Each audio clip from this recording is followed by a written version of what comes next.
And we are live. Hello, everyone. Welcome to the next episode of Road to Revenue LinkedIn Live with Factors.ai. Here we have a SEO celebrity who has run SEO for multiple companies, and most importantly, his LinkedIn tagline itself goes with SEO for revenue, not just for vanity metrics. Very warm welcome to Sam Dunning. Sam, thanks a lot for making time to talk to us. Welcome here. Cheers, Sri. Looking forward to the chat. Thanks for having me on, man. Awesome. So I think Sam, everyone knows Sam pretty well. He's been running a pretty awesome podcast around breaking B2B, and he's quite a LinkedIn celebrity as well. But for the value for our own users and for the attention for other things, Sam, if you can just give a brief introduction about yourself and also your journey through SEO, website design, and also podcasting. Yeah, sure thing. I'll give the short, snappy version, and feel free to dive in more if you wish. So yeah, I'm founder at breakingb2b.com, and yeah, we essentially run B2B SEO and B2B web design campaigns for revenue, not vanity. I also host, as you mentioned, the top 10 B2B marketing podcast, Breaking B2B, where we interview marketing practitioners, so VPs of marketing, CEOs, founders, CMOs, and get their battle-tested tips on what's working today that you can actually action when it comes to your own tech or B2B marketing campaigns. And we also have solo episodes there where I'll share tips around what's working today in SEO, web design, your go-to-market, and more. How did I get into it? Well, I've probably been messing around with websites and SEO for about 13 or so years now. And when I first went to a web agency 13 or so years ago, I basically got thrown in at the deep entry. So I got chucked in as a jack of all trades. In fact, a brief funny story that I've shared on a couple podcasts is I got thrown in as almost like a sales rep, stroke project manager, stroke building websites and wireframing and helping the design and dev team, stroke account manager. So basically everything in one. And on either my first or second day, 13 years ago at this web agency, they used to buy in leads. So they bought a lead. They told me to speak to this lead on the phone. And I had no clue how to sell. I had no clue what the hell I was doing. And it turned out this guy, this inquiry that we got, wanted a website similar to LinkedIn. So I had no clue what to ask for or what to do. I just said yes to every request that he asked for. And I ended up selling the equivalent of LinkedIn for about £500, which is about what, $700, which anyone knows the scale of LinkedIn. It's probably worth several million, if not more, to design and build. And thank God this guy a few weeks later decided that he didn't actually want the LinkedIn website anymore, and we could kind of ship it off to a couple smaller sites. But that's probably one of the most biggest mistakes that I ever made when I first started, because I didn't have a clue what I was doing. But thankfully, over the years, I've learned a bit more. And now we tend to work with B2B tech, B2B service companies on their SEO or their websites. That's great. I think one of the reasons why we really wanted to have this podcast and specifically focusing on SEO and organic is this just gets forgotten.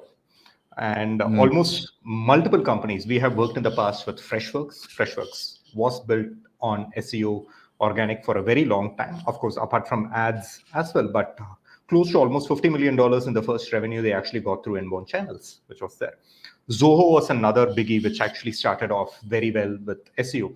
And there are multiple others like Keslo and others in our own backyard in India, which got built on SEO.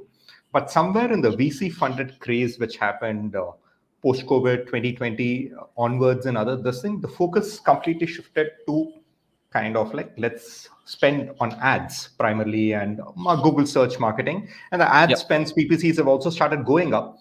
But what has happened is, in a sense, a level of impatience with founders. Founders are not patient enough to say that, okay, let me build a proper audience. Let me help get people into my website, understand what my product does. What is the solution? What is the value prop? How are we better than competitors and alternatives? Just basically went out of the window where like they just started asking for immediate results. Even worse, since they were asking for immediate results, the end output also kind of like they went further and further away from SEO, saying that, okay, SEO or organic will take 6 months, maybe 12 months for something to stabilize. Let's not do that. Let's go after immediate results. And that, in a sense, became a death knell for multiple companies until they realized SEO is important and going back to the basics kind of this thing.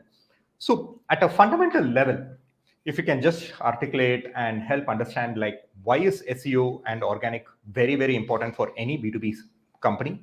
And most importantly, what are the hurdles both mentally and also starting off like from a founder level, what do they actually have to cross to get SEO start working? Yeah.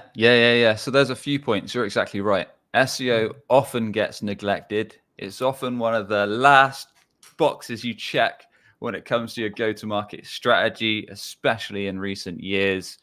Because like you said, a lot of startups, they want to hit the ground running super fast. They want to drive demos quick. And they often believe that SEO is not a channel to do that, which in many cases is not the case. But they go with what they know and the devil they know, let's say. So like you said, they'll often invest cash in paid ads, typically Google paid search, then maybe move to LinkedIn and similar. And they'll quite often go outbound heavy. So they'll hire a bunch of SDRs or BDRs and kind of go full guns blazing, fire up the email sequences, fire up the cold calls, and look to break into accounts that way. And like you said, organic search just takes a back seat because as soon as the exec team hear that, well, it might take within 90 days or so to see impact, then they're like, well, no, we've got VCs on our back. That ain't going to cut it. So let me start with why SEO is not going to be a fit, and then we can talk about why it will be. So SEO, probably not the best fit for you if you're a brand new category, i.e. you're defining a new market that doesn't have demand to capture on Google simply because your target clients, your dream prospects don't know that your sector exists or your product exists. Therefore, there might not be enough traffic to capture on Google because people aren't typing like your service, your product, your solution. They're not searching for the problems you fix because they're not actually aware that offers in the market. So in that case, SEO might not be the best bet. You're probably better understanding kind of where your ICP hangs out and building content around the problems you solve and educating them where they are today until the market becomes a bit more in demand. Then SEO might make more sense. Likewise, if you're super early stage and you've not got a bit of time or resource in-house to make it work, i.e. to build out the website, build out a content strategy, start doing off-page SEO, like acquiring links and that kind of stuff, or you haven't got the cash to invest with a contractor or team to do that for you, then again, SEO is not probably going to be the best match. But a lot of companies now, they're starting off in markets that have demand. So they're building out in sectors that are known. And the chances are you are in a sector that has market demand. Prospects are probably searching for your offer, your service, the problem you fix on Google. And so SEO would make sense from that standpoint because there is prospects to capture to drive to your website and drive demos or sales calls or whatever the end call to action is. But there's a bunch of lesser known reasons why SEO works. So one of the most powerful reasons for using SEO is it's evergreen. So just like when you go on YouTube and maybe you search like how to do something. So recently when I upgraded my camera for my podcast studio, I was searching like, I don't know, how to connect an SLR to your PC to stream in high quality. You might see videos from a couple of weeks ago, but likewise, you'll see videos from months or even years ago, and they're still ranking top. And SEO is just the same. You can see solution pages, service pages, articles that were recent and written in a few months, or likewise ones from years ago. So SEO can be working, organic search results can be working not just now, but for months and years to come to drive quality traffic. And on the basis that you're building out pages that are building trust, showing proof and kind of converting, then they can drive inbound ops, not just now, but for years to come. That's often forgotten. That's actually quite obvious also, right? It's like something like it's a bamboo stalk where like you start playing the putting in the harvest, and over a period of time, it's something that's a perennial harvest. You can continuously keep harvesting it over a period of time. One article with the links and this thing always makes sense, and that's something which a lot of bootstrapped companies, when they acknowledge, or when funding was scarce, it was also more easier for people to not easily hire SDRs or put through fancy outbound sequencing tools, or even pay for like $10,000, $15,000, or $20,000 in terms of Google ads on a monthly basis, which is there. Given that you wanted to work on SEO, which is there. But let's just take a step back into the whole this thing. I saw a recent post which you had put on LinkedIn where you very clearly talked about like the most hardest part of SEO is getting the internal buy-in, because CEOs actually kind of want results fast. They want to see like if a marketer or anyone is coming in, okay, when are you going to get me leads? They don't want to wait for, let's say, like 6 months or 12 months. And on the other hand, most SEO experts, when they talk about SEO and other thing, they talk about like it's a 12-month game, it's an 18-month game, which is more long-term strategy. But the interesting thing about your post, which is barely an hour back, which is basically about like what you said is like what you can do to get a well-executed SEO within the first 90 days. And that's something which is pretty interesting, because 90 days is a quarter. Companies can invest 90 days and wait for it. And that's something which we can actually get buy-in. So if you can help us explain for both startups or even B2B SaaS companies, even if they are established and this thing, how do they get started with a well-executed SEO strategy within the first 90 days? Yeah, great question. So there's a few things to consider. The first is stripping this back to the bare basics. And this is a bit of customer research, stroke defining quote unquote money keywords and the target markets that you want to actually drive qualified sales leads or qualified demos through the door. So one of the first things that you want to think about is basics. So what are the industries that we serve best? What are the markets that we really want to be doing business with? This is pretending we've kind of got some kind of product market fit. We know who our ICP is. Who are those industries that have the frustrating and expensive problems that we fix?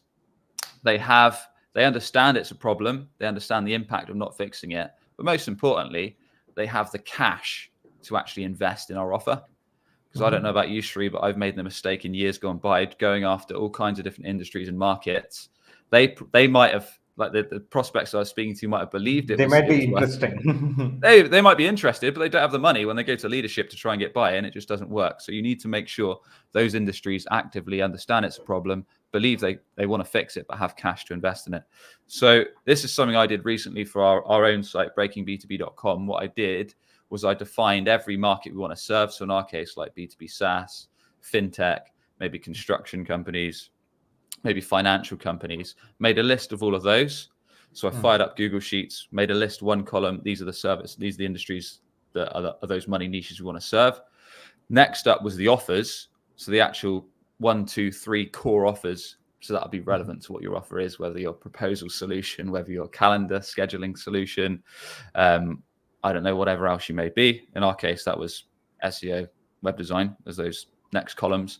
And then the others is the modifier that you're going to add on to, because you're basically building out long tail, what we call money keywords. So in our case, it was what would go at the end of that might be agency, but in your case, the last part of it might be software, tool, solution, whatever makes sense. So we're building out what we call money long tail keywords. This is what our prospects aren't searching for fun. They're probably not going to find a detailed how-to blog article, but they're probably going to land on either a solution-based page or they're going to land on maybe a listicle, depending on the intent behind the search on Google. We can get into that in a sec. So basically, we're defining the industry, plus our offer, plus whatever modifier at the end, solution, service, tool, software, makes sense. As an example, as a tangible example, this is quite literally what I did for breakingb2b.com to rank B2B SEO agency. It's now organic #1. We did that within 90 days on a brand new domain just by doing this process. And that cost per click's like £20 or so in the US. So it saves you a ton of cash. So what we did after you define those money keywords, and there's a few other money keywords that you want to consider. If you're SaaS, then some other keywords that you can snap up quickly within 90 days might be alternative keywords. So making a list of those top competitors. So going on to G2, Capterra, whatever's relevant to your industry. And that might be, I don't know, if you're in the proposal software game, sorry, not the proposal software. If you're in the calendar scheduling game, you might have alternatives like Chili Piper alternative, Calendly alternative, Revenue Hero alternatives. You know the classics.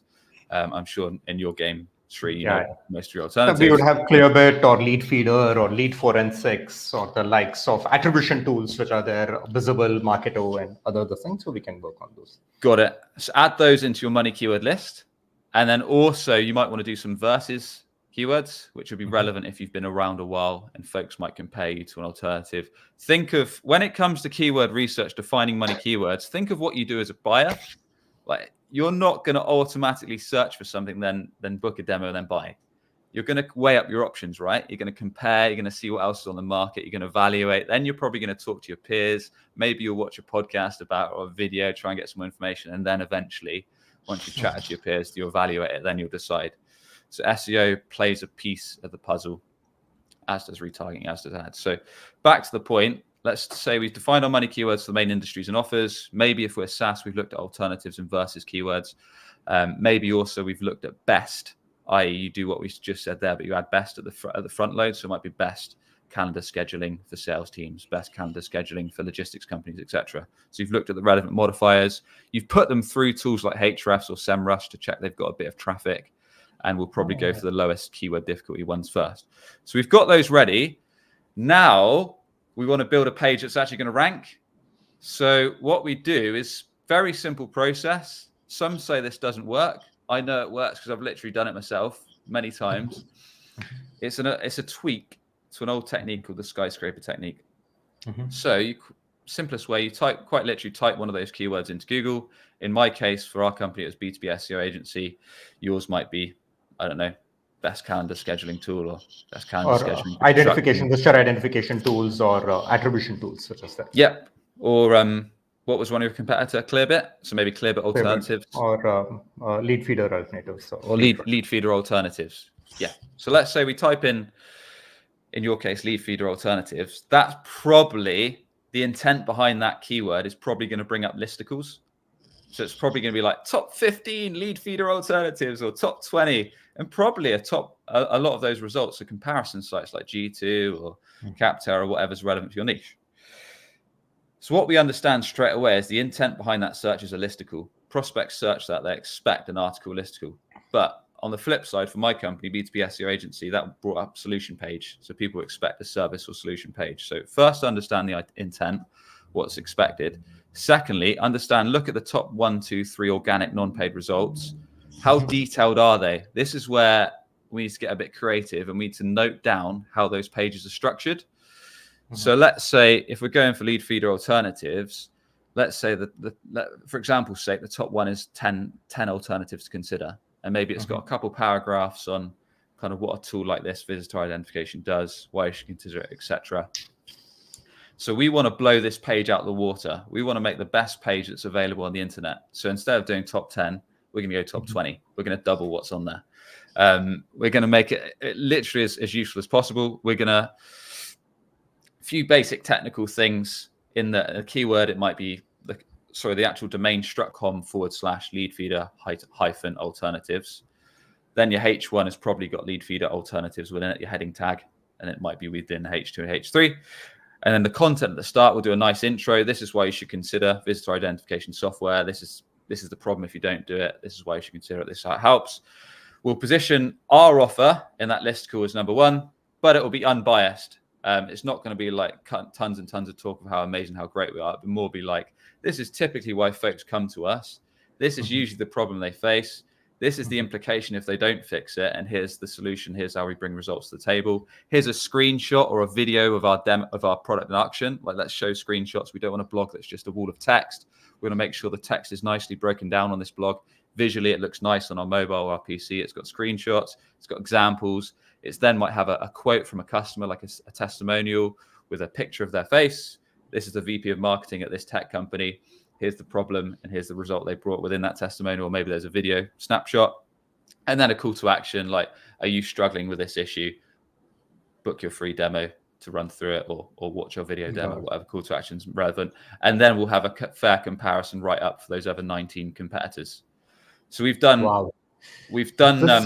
a super detailed page for that. But likewise, in my case, looking at a different case study, so B2B SEO agency, that keyword was a solution page. In that case, I had to evaluate how that page was structured by my competitors at an organic top. That was more, here's a hero area with the main keyword in the H1, and here's a call to action. Here's why you should consider SEO. Here's the process, and here's a couple FAQs. So in my case, I again had to blow that page out of the water. So I had yeah, I had a hero area with a call to action and the main keyword in the H1, but then I had a video rundown. So I made a dedicated YouTube video for the process. Like, here's 5 ways that you can make B2B SEO work for your company. Good thing about embedding a video in the top of your page is sometimes they rank better, and sometimes that video screenshot can be shown in the search engine results page to improve your click-through rate in organic. And uploading a video to YouTube within your target keyword can show in the video section on YouTube itself. So you can get 2 results within the SERP. For example, if you Google B2B SEO or B2B SEO guide, you'll see 3 of my videos in the video section on Google, as well as my organic page. Awesome. So you can literally dominate the SERPs of organic. And then, yeah, I did the same for B2B SEO agency. I just blew the other pages out of the water. I made my page more detailed. I shared our trade secrets. I shared everything we know. I shared more examples and proof of results. But my tip for solution pages is at the bottom of the page, have a detailed FAQ section. But don't just do generic FAQs like everyone does. Do FAQs that other companies are too scared to share. So in my case, I literally ripped FAQs from what I get asked on sales calls, like, why are you guys so expensive? Isn't Google Ads quicker than SEO? How long does it take to see results with SEO? Do I get an account manager? Why should I even trust you? And just addressed all those FAQs head on. And then this really attacks EEAT, Experience, Expertise, Authority, Trust, that Google looks for in pages from the recent helpful content update, because it shows it's written by someone who knows their stuff. They're authoritative in the sector. It's trustworthy because we've got those client review videos. We've got social proof. We've got examples. We've got screenshots. Maybe we've got video demos. And we've got clear call to action. So that is a quick breakdown of understanding the intent of pages and building best-in-class pages. And we can talk about link building in a minute. This is a 90-day plan. This is the first part. So the advantage you've got if you're a startup, so let's go with this as a B2B startup, is you want to, once you've defined all those money keywords we talked about earlier, you made an exhaustive list, you want to start publishing these pages at scale. The advantage you've got over giants, because like yourself, you probably faced the same, Sri. I faced the same when I started my company. There's giants in the sector that have probably got way more resource, way more headcount, way more cash in the bank, way more VC funding. But the giants, especially in SaaS, have way more red tape. So they might think of a keyword, think of a page, but they'll take 2 to 3 months to get it signed off because it has to go through legal, has to go through all these other hoops. Whereas as a startup, we can define our money keywords, we can review the competitors, we can one-up the competitors in every way, and we can publish these pages at scale. So if you can publish content at scale, that is your unfair advantage as a startup. We can just start going this at a rapid pace, so we can build out all these pages as quickly as possible. Once we've launched them and once we've published them, they may not rank. It may be that we think, oh, we've missed a thing or two on that page. Oh, we actually could have added a few more FAQs. We could have added some more examples. We could have added some unique stats. Okay, let's do it. Let's update the page, make it a bit more helpful and useful. If it's still not ranking, say 30 or so days later, that's when you might want to look to build backlinks. So you might want to acquire some decent links.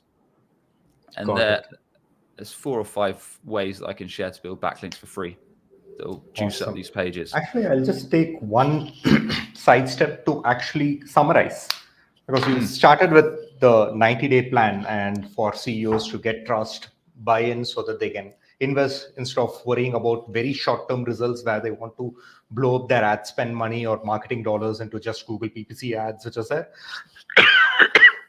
It's like identify your industry, identify the markets you are playing with. That's the first important thing. Then identify, given that SEO works very well when there is an established market and there are a lot of competitors, some giants, some whales, some other similar level companies, or even other things. So you can establish multiple alternatives. So you can look at, like, let's say if you're looking at Factors.a, like Factors.a solves for account intelligence, account identification, account journeys, attribution, B2B attribution, and LinkedIn campaign management. So around these things, which are the other competitors, build a list of competitors, build alternatives, options about these competitors and the keywords which work. Test the keywords around SEMrush and Ahrefs, which is something which you talked about. And then you start building and launching pages. That's an unfair advantage which you have as a startup then compared to a very large company which is there. And then you can start getting traffic in. And if you don't have traffic in which is in there, then you can also start buying links. That's something which we'll deep dive into, like how do you start looking at putting up backlinks and all. But a couple of interesting notes also which you mentioned is like having video screenshots or having a YouTube layer along with after the H1 which is there, so that it will show up better on a Google search keyword, and then it improves the click-through rate as well, which were on the tactic side and other thing. And this is a kind of like a first initial part of the 90-day plan for you to get started with SEOs. And you touched on something useful as well there, Sri, is you might have, in my money keyword part, one thing I missed is you might have useful data to tap into as well. So as well as doing kind of industry-based keywords, alternative comparison keywords, etc., if relevant, if you've ran Google paid search already, if you've ran Google AdWords, you may already have data on what keywords perform well. And those top performing keywords that are driving demos, that are driving booked calls, then you might want to tap into some of those, but from an organic search perspective. Awesome. So using so any that's of that in a way where like how the paid search and the organic SEO strategy come together in a sense. How is that? Yeah. Because if you know that like a few keywords on your paid search are performing super well to drive demos, then it makes sense to kind of build out some of those pages from an organic search perspective as well. Got it. And one more thing which was pretty interesting. I mean, the video absolutely makes sense. Almost, it's like if you're making a page, just don't make a listicle page which is there or alternatives page. Start giving some videos. It ranks better on search results. It also comes with the video along the side. It improves the click-through rates. Absolutely makes sense. The other thing which you also made a lot of interesting points is around FAQs. Go deep into the FAQs. Go into actual FAQs. I mean, go hard on yourself in terms of like get your hard questions answered straight away on FAQ, because one, it builds a lot more trust for any reader and a lot more value, but more importantly, it also ranks better with Google search, which is something which is generally sometimes when people put things on their website, they are kind of conservative or kind of cautionary in terms of like how they even phrase anything negative or something, but rather take it head on and other thing. That was a very good point which is there. And once you get started with all these things, I just wanted to take a side step also to understand.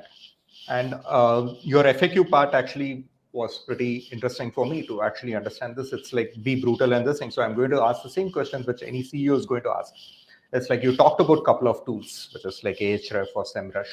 You talked about like either bringing in an agency, etc., to start working on running that SEO and other this thing. And third, you also talked about like buying backlinks. What is it going to cost for the first 3 months or the first 6 months to get this done? Yeah, and you don't necessarily have to buy backlinks. So I can share with you, if we've got time, some ways that you can build these for free. What's it going to cost? Well, it depends, right? Like, so it depends on your resources in-house. So if you've got someone that is an industry expert that's got the time to write out these pages and has some basic SEO expertise. Let's say the company doesn't have SEO and the thing, what would it be?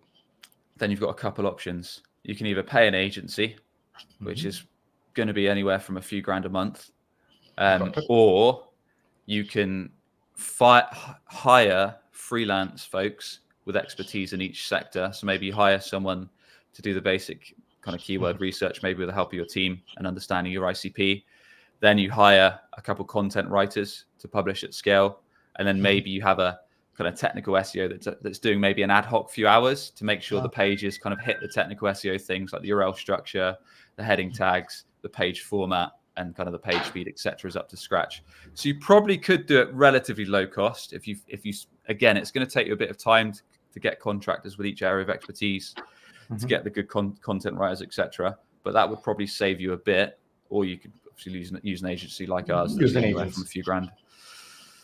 That's interesting, because that's something which any CEO in his mind, he's going to weigh this alongside, like, let's say if I'm going to spend on an event like SaaSter, which is going to be like $50,000 at the minimum, or a booth or something, or like if I have to start spending on paid ads, even that I would need to either bring in a full-time demand generation manager, or we would need to work with an agency, which will also be a few grand a month, plus the ad spends, which will be like 5 to 10 grand a month.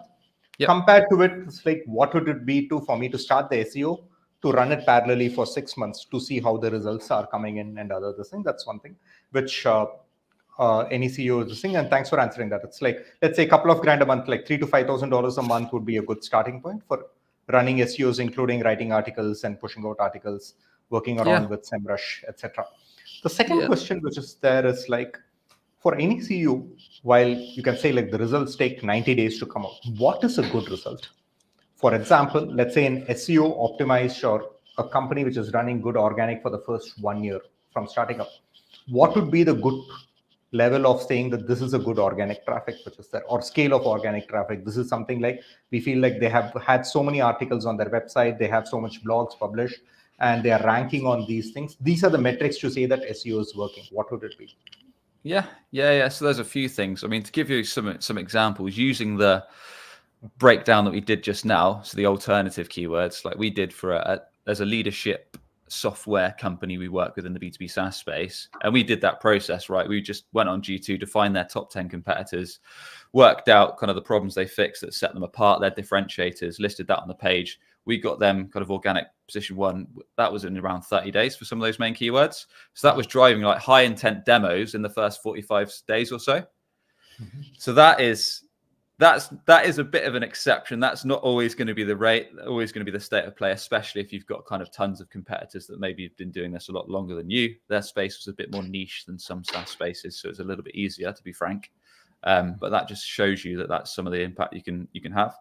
But the thing is, if you're running paid search already, and you know some of these keywords that are performing and that are driving inbound, and if you're building best-in-class organic content that does all those things we talked about, and then juicing it up with some decent backlinks, then you almost know that this is going to drive a certain amount of inbound. So if we can hit that top spot, secure that real estate on Google, both for paid search and organic search, we've got 2 bites of the cherry, maybe 3 bites of the cherry if we've got a video section ranking as well. So we know it's almost proven that once we get that spot, it's going to drive inbound. It's more of a case of when are we going to do it, and how aggressively can we hit every one of these keywords and build out this content to attack that bottom of the funnel. All of what we've talked about so far has been bottom of the funnel SEO. There is kind of a play for top of funnel SEO, but you always want to focus on kind of sales ready leads initially, and what are folks searching when they're comparing you or ready to discuss your solution now. Got it. That's interesting. So coming to the next topic, which I think something we just left a little bit, is like, how do you scale the traffic? That is, once you have the listicles and you have the articles, everything on play, and the thing is like, how do you scale the traffic pretty well? And you talked about some backlinks, and there are very efficient or zero cost methods of increasing traffic. So if you can take us through that, that will be pretty interesting. Yeah, so let's pretend that we've exhausted kind of every page for every main offer, every alternative, etc. Maybe that's 20 pages, maybe that's 30, 40, 50 pages, whatever is relevant. And then let's pretend that you want to kind of scale things up. Perhaps we're struggling, perhaps we're in position 5, position 7, whatever, and we want to ramp that up. So maybe we look to acquire some links, which is even more relevant when you get to more generic keywords and more competitive terms. So one of my favorite ways to build links, which I actually did with you folks, I did with a bunch of other partners and a bunch of other companies, is I reach out to prospects, friends, partners, clients, contacts in my network that serve a similar client profile, serve a similar ICP, but are not direct competitors. And just reach out to whoever manages their marketing or content or whoever it may be, and just say, look, I've got a bit of an unusual way to help us both drive some traffic, drive some inbound. Are you against a conversation? I'm a big fan of, when it comes to cold outreach, of not spamming people with 10 paragraph outreach pitches, painfully short messages that open the curiosity gap. Got a bit of an unusual idea to scale inbound and traffic. Are you against a convo? That's literally what I'll say. Usually they'll respond. It's got a very high response rate. And then I'll say, look, I'm happy to create some content for you that you can publish on your site in return for a do follow backlink. So in my case, with breakingb2b.com, I wanted to get B2B SEO agency top. So I wrote content that was relevant for that. So I approached a bunch of folks like yourselves. I approached Justin Rose Agency, Impactable, a bunch of kind of tech, SaaS, B2B companies, and basically said, look, I can write a article that's going to be relevant for your audience. It's going to be helpful and useful, whether it's about your website, whether it's about SEO, whether it's about go-to-market, whether it's about B2B marketing. I can write it as long as I can get a link back that's contextual, that's relevant to my keywords. So you can do the same. The chances are in your industry, you've probably got partners, friends, people in your network that serve a similar ICP, are not direct competitors that you can offer to create an article on their site or a page on their site that's going to be useful to their audience. probably going to give them some SEO value as well if it's written by an expert, if it's quite detailed, quite comprehensive and around your area of expertise. And then you just say, look, we're focusing on this keyword at the moment. Can you give us a do follow link within the article? Most people will say yes. And it's a great way to get some SEO value, but also it builds up the relationship with that partner. So we've done that before. And then from there, we've maybe invited them on our podcast. Maybe we've then done some video content together. Then eventually maybe they set up a referral plan where we send work their way. They send referrals our way. So it builds up good terms for some reciprocal business as well as some good SEO value. That's one of my favorite ways to kind of build backlinks through partnerships. No, that's very interesting. And actually, given the ecosystem perspective, whether you are on, let's say, a specific SaaS category or where you would be complementary to multiple companies, especially if you are in sales tech and martech, like where we are in, know we are complementary to multiple calendar scheduling tools. We are complementary to project management tools. We are complementary to CRM tools. We are complementary to other ABM platforms, which is there. We are also complementary to kind of like either sales tech, conversational intelligence kind of Gong or Avoma and other things, similar tools as well. So we are, you are complementary to multiple companies. You are not directly competing with them at any level. And most importantly, you are friends, or you can reach out to them even with a cold outbound saying that let's just share links or exchange links, which is there, or even write articles around this, and then you can build it. That's actually can gain cross traffic, which is there, and that's pretty interesting. But what would be the ideal pitch? So what is the offer which you make on the table for them to feel that this is something which is mutually beneficial to make this work? That's about it. I don't do anything more than that. I literally I used to be the opposite. When I was doing outreach message, I'd send 5 paragraphs, talk about how great we were, how great our product was. But as you know, anyone that's been in sales for more than 5 minutes knows that as soon as you start talking about how great you are, how great your product is, the prospects falls to sleep. It's only when you share that there's value on the table, there's a problem that you can fix for them, or something that they don't know about that could be harming them. That's when it piques their interest. So I'll literally do that painfully short message just with a quick value prop, like got an unusual idea for you to scale traffic and inbound you against a conversation. And then they'll probably reply like, what is it? Or what are you talking about? And then I'll say, all right, well, I'm looking to kind of contribute some content for you that will be useful for your audience. I can talk about these topics. Is there any one of those that will be helpful? And if so, I'll get to work on writing a best-in-class article for you. And that's all I did. I did that. For example, I did that for B2B SEO agency. I did that for maybe 5 to 7 companies, got some good links, and that kind of juiced us up to position 1 after I did those other processes. So it doesn't have to be anything more detailed than that. If you're in B2B tech, the chances are these folks that potential partners are probably hanging out on LinkedIn. So if you just send them a simple personalized request with what I just outlined there, and then maybe to stand out once they accept your connection, maybe just a short video message or short audio message that just outlines what I talked about there. That's probably going to be enough, to be honest. Oh, that's pretty simple. So now we have crossed multiple links. That is like getting started, alternatives, keyword research.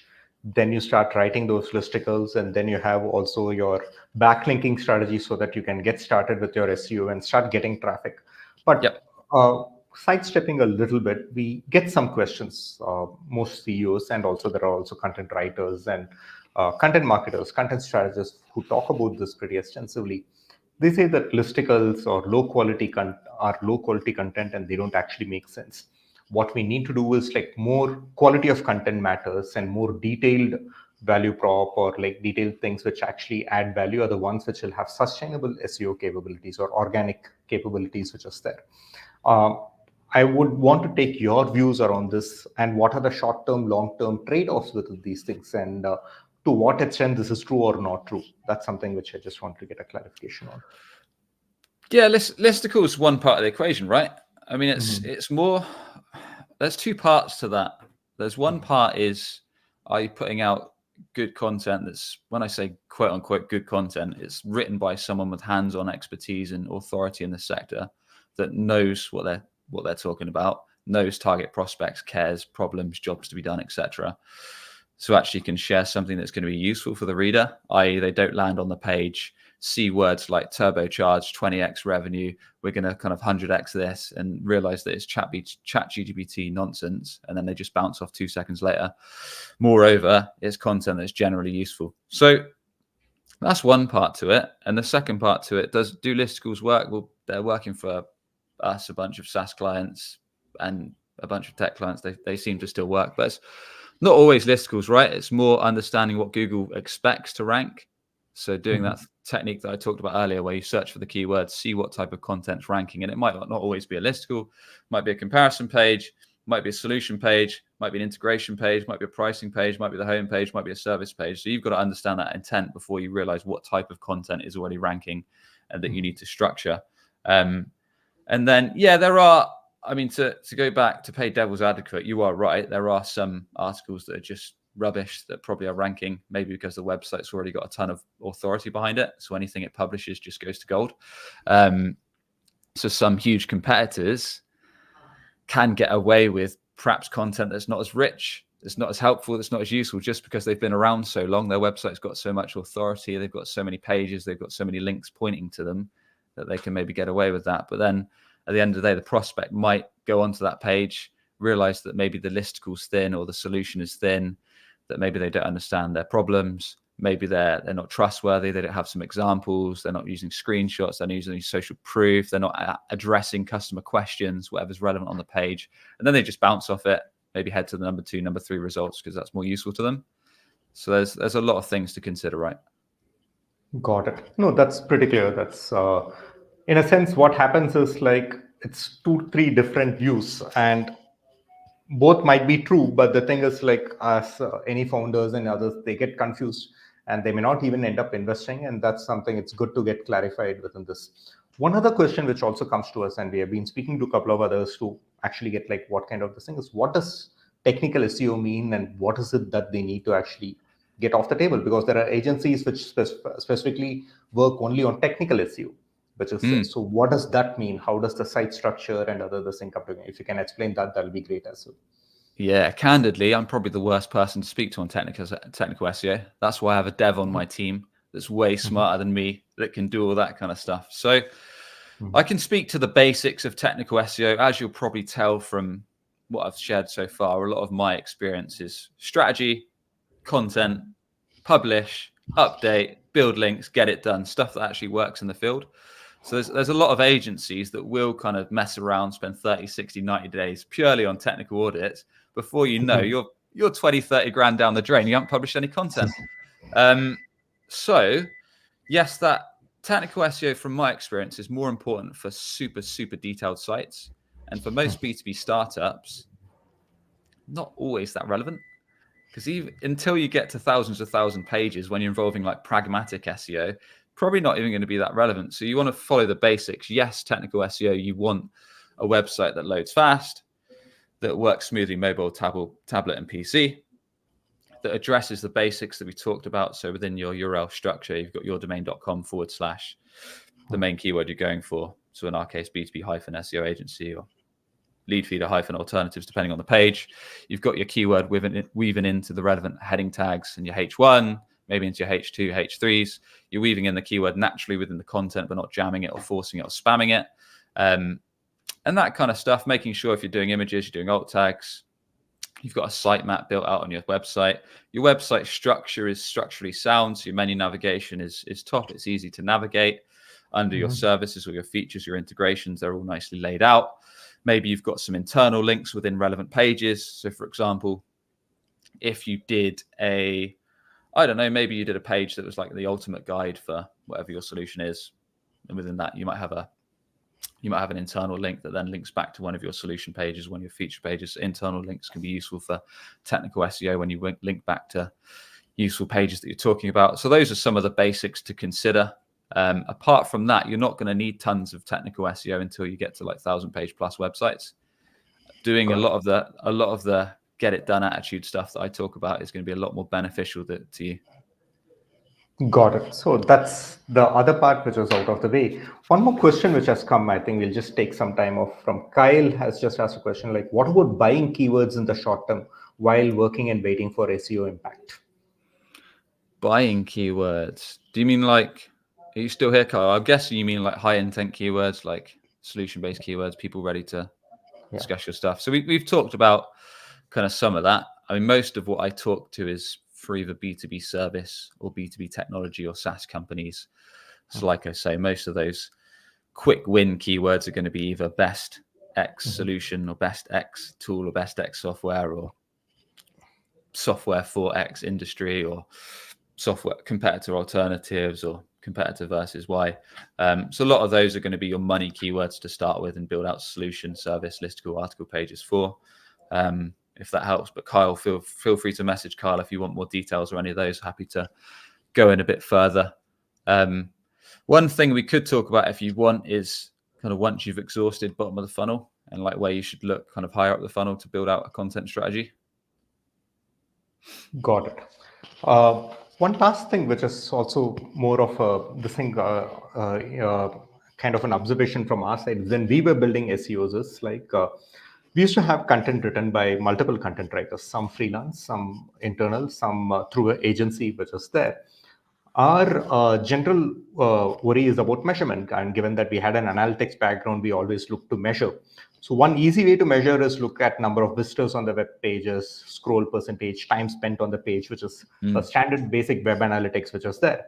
But what we did at our earlier, when we started with our SEO in this news, we started looking at dogfooding our own product back into it to see like which are the accounts which are coming into each page. So if there's blog A and then blog B, and both have 1,000 visitors over a period of time, whether it's like a couple of weeks or a couple of months, whichever you take a number which is there. For each of those 1,000 visitors, how many of them can we identify which companies came in? Let's say if we can identify 500 companies each, and which among them were in our ICP list, which was there, and also what were they doing after they actually looked at the blog? Are they doing any other call to action or high intent actions like going to the pricing page? Are they looking at this thing? This helped us actually rate and rank each of our content, not just by like, okay, A has more ICP visitors than B. That's one thing. Content of the type of A can actually result in better kind of equally high intent ICP, which is there. That's one thing. Second is also we were able to rate our content writers also in the same way, saying that when this user is actually writing content about this MarTech issue or attribution or this kind of this thing, the quality of inbound is making better, and that's also making sense or kind of relating with that audiences. That's something which we were able to figure out, and then we were able to build on top of that. So in a sense, what we were able to do is like analyze every single piece of content, not just for general overall metrics, but actually in terms of account level metrics, like what kind of traffic they were actually bringing in, which kind of companies are looking at, how much they are time they are spending, more importantly, what they're doing after that, so that in any SEO, conversion to leads will be like 1% or 2%, which is there. So if there are 1,000 visitors, maybe there'll be like 10 leads which can come in, and that will also take some time to come. 1,000 visitors also takes time. But here, by knowing these 1,000 visitors came, of which at least 300 of them are in my ICP buying list, or these are the ones which I want to this thing, then kind of like ahead of time, we were able to say like this blogs are working. So in a sense, trying to give that legitimacy to the SEO efforts much earlier than kind of waiting for 3 months or 6 months. Immediately, as soon as the content starts flowing in, we were able to measure like whether the SEO effort is working, which direction it's working in, where do we need to prioritize so that we cut our losses and move into the directions which are working. That's something which really helped from our measurement and analytics perspective, and that's something which other startups or B2B companies can also use forward to, so that to evaluate content not just at a visitor level, but more importantly at an account and at an ABM level, which is there, so that predictively know which companies are working. That's one thing which we did. Second is use the same data to push it back to SDRs, saying that we wrote a blog about lead feeder alternatives. We wrote a blog about attribution or 10 best practices around attribution. Which are the companies which are coming in? Who is coming and looking at these blogs and other? The thing is obviously high end. Nobody randomly visits there. Whoever is coming and looking, why don't we give it to the SDR team, asking them to go after the same set of tools? So while you have a SDR team, make sure that they go after the right set of accounts which come to your visitors web page and the thing, and then convert them. That's another thing which we did over a period of time, which can help. That's maybe adding a separate point in terms of your SEO content measurement. Yeah, it's a great point. It's understanding. A lot of it is about understanding intent, right? So, and you would know a lot more about this than myself, as that's what your tools specialize in. The fact that you can identify those visitors, and then, like you say, understand if your ICP is actually visiting the page. Like you say, even the best websites don't convert more than kind of 2%, 2.5%. So anything above that's going to be amazing. And then if you can identify those visitors, whether that's reaching out with your team, if it's relevant, or retargeting them wherever they hang out with relevant ads, that's going to make sense. The other thing is, like I've mainly talked about kind of bottom of the funnel SEO, which is where you always want to start, like folks that are most likely to search for your solution, search for service, or compare you to alternatives. That's how you can see the quickest revenue from it. But quite often with SEO, like if you're building more top of the funnel stuff, like what we call jobs to be done content, i.e. how to and then fix a problem, or how to, I don't know, if you're offering calendar scheduling, maybe how to do something within Google Sheets, which is, I don't know, maybe how to do a social media calendar in Google Sheets, or how to do a scheduler in Google Sheets, which might be the way the prospect's getting the job done because they don't know that your tool exists. So if you're building that kind of content that's then going to rank and then going to say, look, this is one way you can do it in Google Sheets, but actually our tool, our solution makes that 10 times easier. Get a free trial here. This is how we're going to take your pain away. There's a couple of ways you can do it, right? Sometimes it's positioning your product within the content.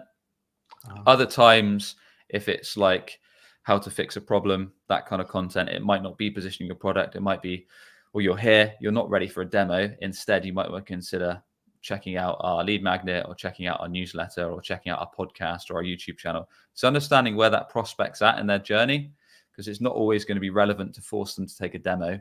They might be too early stage, and it might be more relevant to say, look, continue enjoying our content on our YouTube, or try out our live stream, or check out our email list. Like, you've got to understand where that prospect's at. That's a at. very good point. I mean, companies can tend to become too salesy or too kind of greedy in terms of trying to convert a visitor or something, and they might end up overselling themselves. But very subtly, or very the thing, make sure that they're in the top of the funnel, let them enjoy the content over a period of time, gain interest, and then ask for the demo organically rather than trying to push it in front of their faces. That's it. Like if they're searching and they've landed on like an ultimate guide page, well, they're probably not going to be ready for a trial or a demo yet. They probably just want to carry on enjoying some of your content on other channels. Whereas if they've directly looked for the solution, the service, or comparing you, then they probably would be ready for a trial or demo. That's great. So I know you had made a 73-page battle-tested playbook for SEO, just there, and I'm quite sure that we can't distill all the 73 pages here. But the first 90 days, what you talked about, and also backlinks and the ability to build keywords, all this.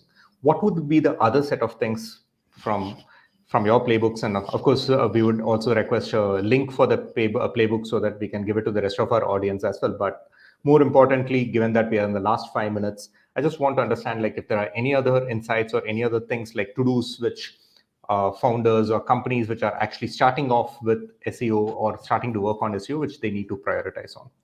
Yep. I'll ignore top of the funnel for now, because if you want that, just go to breakingb2b.com and hit the newsletter tab, and you can unlock that full SEO guide straight away. But if we let's talk about some more unusual link building strategies. So let's say maybe you've got some pages, but they're not quite ranking where you needed them. One of my second favorite strategies is basically doing what we're doing now. So podcasting. So this is an awesome way to get SEO value, but also to build up PR, build brand, and even get inbound leads. So this is the strategy I use that you can steal. Go onto a website called chartable.com. That's chartable.com. This is a podcast directory, podcast listing, podcast rating site. Okay. So go on Chartable, then you can click to industries. You can click to, I usually click Apple Podcasts because that tends to have the market share. Then you can choose your target region, US, UK, India, wherever. So I might pick US, UK. Then you can choose the sector. So go whatever sector is relevant to yours. In my case, it's business, then marketing. Yours will be whatever's relevant to yours. Then you can see the top 50, top 100 podcasts in your target market. And within each one, you can see who hosts the show, if they accept guests or not. So what I do is I make a list of all the shows on that chart that accept guests, and then I reach out to them on LinkedIn. I've got a bit of an advantage because I've already got the show and I've got a bit of social proof that I can use behind me, but you might be able to, maybe your founder does it, or whoever that's maybe got a bit of clout behind them. So I'll reach out to the hosts of these shows, again, usually on LinkedIn rather than email, just with a personalized request that's, again, painfully short, like, hey, Steve, or hey, Jess, enjoyed your recent show on XYZ. Had an unusual idea for a topic for the show. And I might put PS, I run a top 10 B2B marketing show as well. Can always invite you on. Something like that. And then I might put a call to action like, are you against a conversation or are you opposed to a conversation? Something super short. Most of those get accepted. And then when let's say we chip away at that. So maybe I do 5 requests a day to hosts. So it's not taking a lot of my time, like 50 minutes, 10 minutes. And then of those ones that accept us on the show, we go onto their show, we give a value-packed episode on whatever's our niche. We give actionable tips, advice, strategy, stories. We don't be salesy. We do a simple call to action at the end for them to check out our website, check out our playbook, whatever's relevant. And then after we've done the show, we ask them on their article page where they're going to publish the show to give a backlink to one of our target keywords. I do follow backlink, so it's relevant. Gives us some SEO value. But also, it's just guesting on podcasts from me has been really good for building brand, getting more followers on LinkedIn, getting more email list followers, getting podcast followers, but also getting inbound leads from that. Like some of the shows you guest on, you'll also get direct inquiries from if you've given a valuable show and they've got a good audience behind them. So it's almost like a 3-in-1. You get SEO value, you build an audience, and you can even get inbound leads just by guesting on other people's podcasts. That's a really nice strategy. Got it. Oh, that's interesting. So one thing is, of course, do something which is parallel, which is more like not just written content, but also videos and podcasting and other thing, and also go after the right set of podcasts based on the podcast listing directory which is there. Thanks a lot for that. Anything else which we would miss from the 73-page playbook? Yeah. Or Yeah, there's a few. So that's one. Another one in terms of links is similar kind of things. We talked a bit about partnerships for articles, but you can do partnerships more of a podcast, kind of video, kind of content play on that front and do stuff that's maybe not a guide, maybe not, an article. It might be like an ultimate guide that you build out together with partners. So you're kind of taking elements of what they know, elements of what you know, elements of what's battle tested and building that together. That's one thing. But yeah, we've got a couple minutes left, so I can quickly touch on kind of if we're moving, let's say we've exhausted bottom of the funnel, revenue focused SEO. If we're moving more towards top of funnel, perhaps more higher traffic terms, one way that you can do that is doing what's called jobs to be done content. Usually like how to do X keywords. So one example that I've talked about recently is let's pretend that you are maybe a SaaS solution, a SaaS power dialer tool. So like you serve SDRs or BDRs or sales teams by enabling them to do super fast parallel dialing. So instead of manually dialing on a telephone or their mobile, they can dial, I don't know, 10 numbers at once, and whoever picks up goes straight through and they can start a conversation. So the old way of doing this was picking up your cell phone, getting a list of numbers and manually typing in. It's, as anyone who's ever been a salesperson know, that takes ages. So what's someone in that situation that's maybe getting frustrated with that? They might type into Google like how to make sales call quicker, or how to dial quicker as an SDR, or I don't know how to go through my list faster as an SDR. That might be the problem that they face. You know this better by doing customer calls and customer research. Then in that article that you've crafted out will say, well, this is one way that you could do it if you want to dial faster. Alternatively, there's a thing called a power dialer, and this is the problem of not using power dialer. It takes 2 minutes to type in the number, wait for a connect, and eventually get through. The problem is that's going to cause expenses for leadership. It's going to mean output's super slow, and it's going to impact your meetings held, appointments set. And at the end of the day, the pipeline is going to be lower, or you're not going to generate. If you're in this way, you're going to generate 10 leads. Earlier, you will be able to generate only 5 leads or 6 leads. That automatically drives the greed and then pushes people into. Exactly. And then you say, look, this is how our solution hits that. Here's our power dialer tool. We enable you to do 10 at once. Here's a link to take a free trial, and here's a customer that we recently helped. So it's understanding from customer research, from prospect, from sales calls, what's usually the way they're getting the job done before they understand that your tool exists. What's the problem with getting that job done? What's the language they use to describe it? So you can do your how to XYZ article, and then that can help you kind of fuel that content, talk about the job to be done, the impact of kind of doing it that way, and the new, better way of using your tool. It's really good for SaaS. That's very interesting. And that's almost, we have come to the end of the show, almost last 15 seconds. Parting thoughts. Where do we find you? Where do we get the playbook? How do we register for the playbook? And how do we get to know more about SEO? Because I don't think this will be done with even 3 or 4 episodes. So yeah, always lots to share. But yeah, appreciate you having me on. So there's Mhm. probably three main ways you can find me. You can connect with me on LinkedIn, Sam Dunning, where I share daily tips around SEO and websites. You can check out my podcast, Breaking B2B, where we interview marketing practitioners and I share solo episodes on these topics. Or if you're maybe feeling a bit frustrated that competitors are constantly ahead of you on organic search, stealing traffic and inbound opportunities, then you can apply to work with us at breakingb2b.com. Or if you go to the newsletter tab, you can get that guide. That's great. We'll surely get that done and also put it across to our audience as well. And it was a very, very interesting show. I had actually taken quite a few notes, and I'm going to give a little hard time for my marketing team in terms of like what are the key things which they have done. But thanks a lot for these insights. We'll also then publish shorts around this and take this up for a more larger audience as well. We'll take it out. Sure. Thanks a lot, Sam. Very, very, very happy hosting you. And thanks a lot for all the learnings and sharings. Thanks for having me. Thank you. Bye.